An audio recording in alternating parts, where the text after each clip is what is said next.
আৰু এখন ব্লাউজ আনিছোঁ, পাটৰ ব্লাউজ হয়। এইখন কন্যাৰে ব্লাউজ, চব কন্যাৰ ব্লাউজ। কন্যাই বিচাৰিছিলে গল্ডিঙি, এতিয়া আমি কিমান ধুনীয়াকৈ গল্ডিঙি বনাইছোঁ। আৰু ইয়াৰ লগত চব কিমান ধুনীয়া ফিনিচিঙত আমি পাইপিং বনাইছোঁ। আৰু পাইপিঙৰ ফিনিচিংটো চব কিমান ধুনীয়া। আৰু পেড ব্লাউজ হয়, প্ৰিন্স কাট ব্লাউজৰ পেড ব্লাউজ হয়। চব কিমান ধুনীয়া পেড ব্লাউজৰ ফিটিংটো চব কিমান ধুনীয়া ফিনিচিঙত বনাইছোঁ আমি। এইটো ব্লাউজটো পিন্ধিলে আপোনাৰ ক'তো আপোনাৰ ইয়াত কোচ নাখায়। ইয়াত আপোনাৰ বহুত দোকানত চিলালে ইয়াত এইখিনি কোচ খায়, আৰু পিছফালে আপোনাৰ ইয়াত থোপা বান্ধি থাকে। এইবিলাক কোনো কমপ্লেইন নাই। চব কিমান ধুনীয়া ফিনিচিঙত বনাইছোঁ।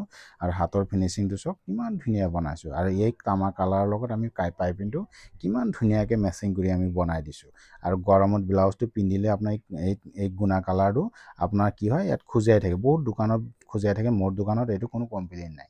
আপোনাৰ নোখোজাই। এইটো ইমান ধুনীয়া, গৰমত যেনেকৈ পিন্ধে আপোনাৰ বহুত ধুনীয়া পাব। আৰু ব্লাউজটো চব কিমান ধুনীয়া ডিজাইনৰ ব্লাউজ। চেম্পলতে বনাইছোঁ কিন্তু বহুত ধুনীয়া। চব কিমান ধুনীয়া ব্লাউজটো আপোনাৰ প্ৰায় পেড লগা ব্লাউজ হয়। আৰু ফিনিচিংটো চব কিমান ধুনীয়া ফিনিচিঙত আমি চিলাইছোঁ, দেখিলে গম পাব। আৰু পিছফালে স্কুৱাৰ ডিঙি দিছোঁ। চেম্পলতে কাষ্টমাৰে বিচাৰিছিলে, চেম্পলতে বনালোঁ। চব কিমান ধুনীয়াকৈ বনালোঁ। আৰু ধৰক যেনেকুৱা ধৰণৰ ফেঞ্চি ব্লাউজ চিলাই আপোনালোকে আহিব মোৰ ওচৰত। Thank U.